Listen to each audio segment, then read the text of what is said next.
She grinned when she said it. That smug, calculated twist of her lip that made my blood run cold. Let's talk, she said, stirring her coffee like she was blending poison into it. I remember every second of that morning.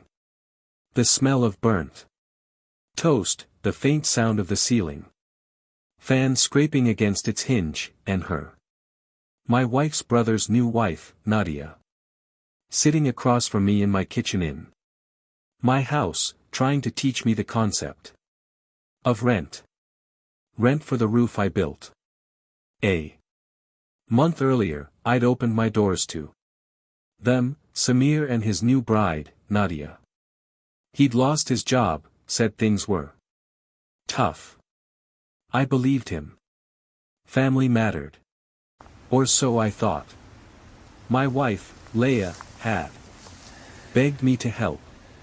Said it was temporary, said Nadia just needed a fresh start.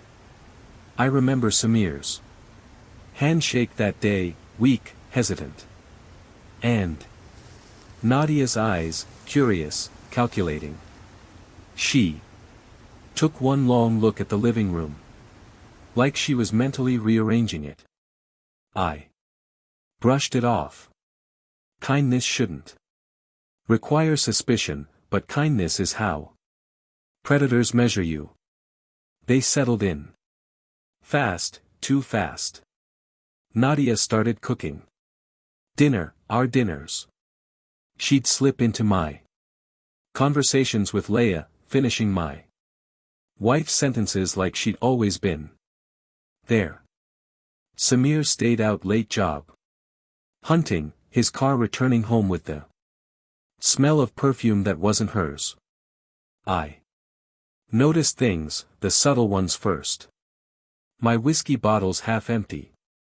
My office door left ajar.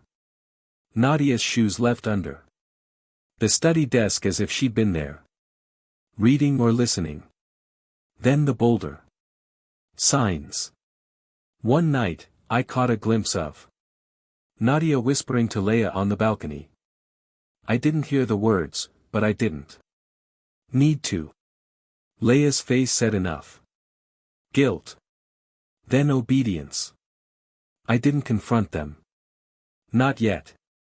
I just started watching. The real crack came 2 weeks later.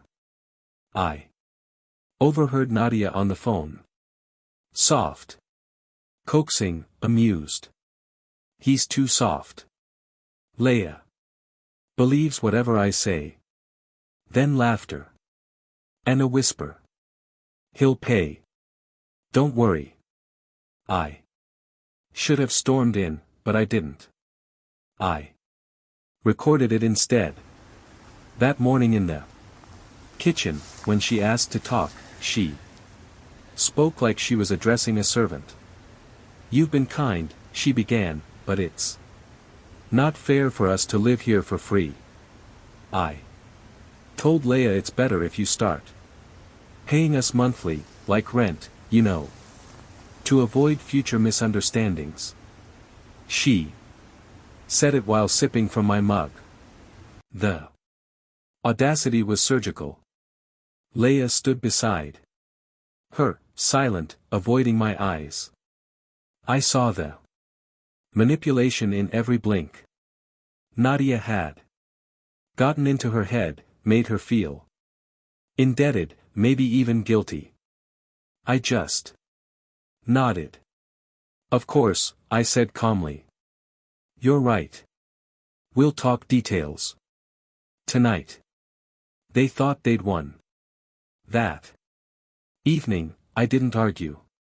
I acted. Step 1, I called a lawyer quietly. Step 2, I checked the property deed. My name alone. No signatures, no claims. Step 3, I visited the bank. Transferred ownership of the house to a trust in my name only, and froze joint access to the account Leia used. Then Came the precision work. I installed a small camera near the living room vent. Another in my study. Within 3 days, I had everything. Nadia taking cash from Leia's purse, Samir selling my old watches online, and both whispering about the final push to get me to sign monthly agreements. They called it a business move. I called it stupidity. A week later, I invited them all for dinner. Candles, wine, laughter, the illusion of peace. Halfway through, I played a video on the TV. No words, just a silent reel of betrayal. Their voices, their faces, their theft. The air curdled. Leia's fork clattered against her plate. Nadia froze, her smirk collapsing into horror. I stood calm. You wanted rent? I said softly. So you'll pay it. In truth. I handed Leia a single envelope. Inside, divorce papers already signed on my end. I'd been preparing them for weeks. Then I turned to Nadia. By the way, I added, you'll find your things outside. The police might want to talk to you about the credit card fraud under my name. Her face drained of color. She glanced at Samir, but he was already sinking. Realizing the depth of the trap. His name was on those transactions, too. They didn't speak. They just left. Leia cried that night. Asked if I could forgive her. I didn't answer. Some silences are louder than screams. By morning, the house was mine again. Quiet, stripped of deceit. A month later, I passed Nadia at the grocery store. She didn't see me, but I saw her. Hair disheveled, eyes sunken. Samir was gone. Rumor had it she'd been the one who got him arrested first. Said he dragged her into it. The irony almost made me smile.